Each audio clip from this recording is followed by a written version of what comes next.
네, 안녕하세요. 미국 주식 읽어주는 여자 주식 누나입니다. 10월 14일 금요일 아침, 우리가 잠든 사이 밤새 미국 증시에선 어떤 일이 있었는지 체크해 드리도록 하겠습니다.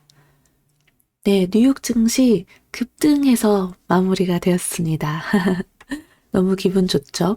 어젯밤 우리가 이제 9시 반에 CPI 발표 나온 거 보고 선물이 급락하는 흐름까지 봤었다가 이 시작을 개파락 출발 세게 해서 시작했잖아요. 그 뒤에 강하게 끌어올리는 모습. 와, 정말 예쁜 캔들이 나왔고 이렇게 되면 단기 반등. 단기 반등에 조금 우리가 무게를 실어볼 수 있는 뭐 그렇다고 크게 갈 거란 기대는 안 하고요. 특히 우리가 어제 같이 공부했던 수치까지 한번 지켜보면 어떨까? 우리 시장도. 이 9월 CPI 충격 속에서도 또 아무래도 최근 증시 급락에 따른 저가 매수세가 유입됐다라고 좀 볼 수가 있는데요. 그에 따라 3대 지수 모두 상승했습니다. 기술주 중심의 나스닥 지수 플러스 2.23% 상승을 했고 다우지수 플러스 2.83% 그리고 S&P 500 지수 플러스 2.6% 상승 마감되었습니다. 어제 우리 그냥 멘탈 관리하고 그냥 푹 자자. 굳이 보지 말고 속상해하지 말고 푹 자고 일어나서 내일 체크하자 했었는데 다행히 우리 멘탈 관리 성공한 듯 합니다. 이렇게 되면 우리 시장도 오늘 뭐 금요일장이니까 사실상 크게 뭐 기대하진 않더라도 어쨌든 추가 하락은 면하지 않을까, 그런 흐름이 나오지 않을까 생각을 하게 되네요. 이 미국의 CPI 충격 속에 인플레이션 장기화 가능성 우려가 대두되면서 미 증시는 장 초반에는 급락세를 보였어요. 하지만 이후 저가 매수세 유입 등의 급 반등세로 돌아섰고 미 증시는 이렇게 변동성을 좀 키우는 모습이 나타났습니다. 미 노동부가 발표한 9월 CPI는 전년 동월 대비 8.2%, 전월 대비로는 0.4% 올라 각각 시장 예상치 8.1%, 0.3%를 웃돌았던 수치였습니다.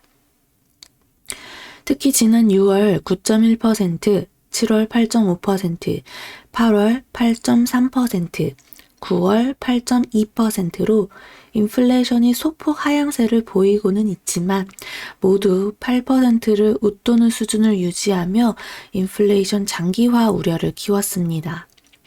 변동성이 큰 음식과 에너지를 제외한 근원 CPI는 전년 동월 대비 6.6%, 전월 대비로는 0.6% 올라 각각 시장 예상치 6.5%, 0.3%를 웃돌았습니다. 이에 오는 11월 회의에서 기준금리를 1%포인트 인상할 가능성도 제기가 되었습니다. 원래는 0.75%포인트 인상할 가능성이 한 82% 정도였는데 96.6%로 올라서는 흐름이 나타났습니다. 또 한편 미 노동부가 발표한 지난주 신규 실업보험 청구 건수는 계절 조정 기준 전주 대비 9,000명 증가한 22만 8,000명을 기록했습니다. 실업자 수가 늘고 있지만 증가세가 완만한 수준에 그치고 있고 여전히 낮은 수준을 유지하면서 연준의 고강도 긴축이 계속될 것으로 분석되고 있습니다. 리즈 트러스 영총리가 감세안을 철회할 수 있다는 소식이 전해진 점은 증시에 긍정적으로 작용되었는데요. 일부 외신에 따르면 감세안 430억 파운드 중 최대 240억 파운드 규모가 폐기될 것이라고 보도했습니다. 아울러 또 다른 정부 관계자는 130억 파운드 규모 공공보험 재정 지출 축소와 일시적인 인지세 인하 계획을 제외한 다른 모든 감세안이 논의 대상이 될 것이라고 언급했습니다. 이날 국제유가도 체크해보면요. 11월 인도분 가격 전구를 대비 1.84달러 상승한 89.11달러에 거래 마감되었습니다.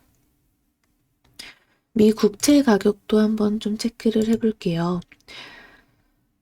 9월 CPI 쇼크 속 하락을 했는데요. 미 10년물 국채 금리는 장중 4.07%까지 오름세를 보이기도 했으나 재차 반락하며 이 4% 아래로 떨어졌고, 통화정책에 민감한 2년물 국채 금리는 4.53% 수준까지 상승했다가 4.46%로 오름폭을 축소했습니다.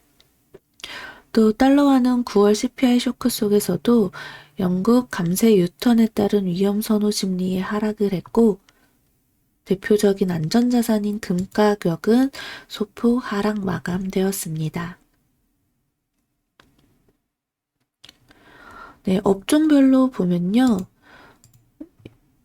나스닥에 포진된 주요 기술주들, 사실 아마존을 제외하고선 모두 다 상승 흐름, 플러스로 전환되어서 마무리가 되었습니다.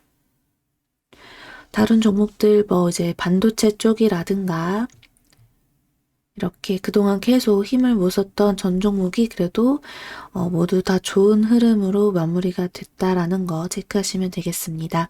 특히 은행, 카드, 보험 이쪽도 크게 반등에 성공해주는 모습이 나타났죠.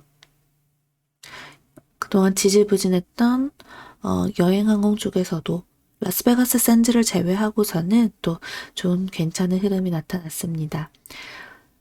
에너지 쪽도 상승 흐름 보여줬고요. 이제 자동차 쪽은 그래도 나쁘지 않은 흐름을 계속 보이고 있었어요. 그래서 어제 장에서도, 그러니까 오늘 장에서도 마무리가 괜찮게 되었다라며 체크하면 좋겠네요. 우리 시장도 지금 사실 전기차, 2차전지 쪽에 그나마 흐름이 좀 괜찮게 살아있는 종목들이 많이 보이고, 저점 찍고 그래도 조금 버티고 있는 섹터가 바로 반도체였다라는 점까지 생각해 본다면 오늘 시장에서 그 중심이 또 어디가 될지 모르겠지만 특히 SK 하이닉스처럼 외인기관 수급이 좀 짱짱하게 들어왔던 종목은 좋은 흐름 계속 이어가 줄 수 있지 않을까 생각이 드네요. 또 눈에 띄었던 건 델타 항공이 4%대 상승을 보인 건데요.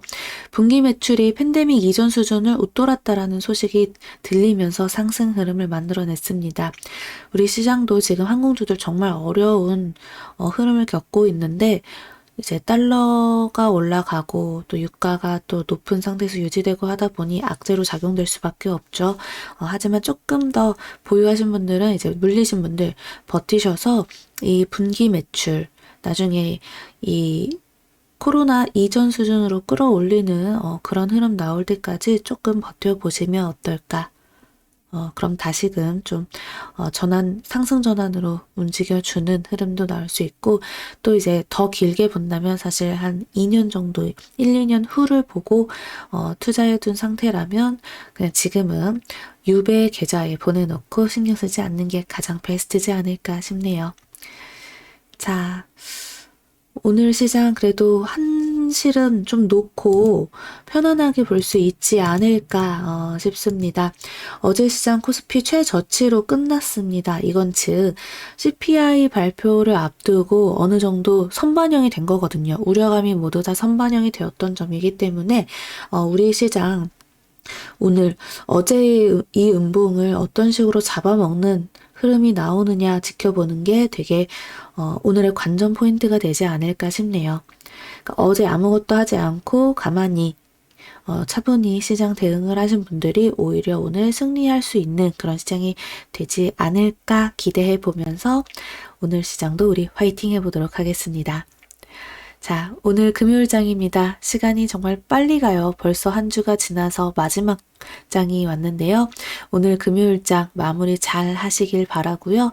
여러분들 주말 잘 보내시고 우리 주말에는 지금 힘든 시장 연연하면서 막 어떻게 속상해 하지 마시고 이미 장기 투자로 하겠다 마음 먹은 종목들 그런 돈은 묵혀두시고 우리 열심히 공부하면서 주말에 또 책도 읽고 영화도 보고 하면서 멘탈 관리에 힘쓰셨으면 좋겠습니다.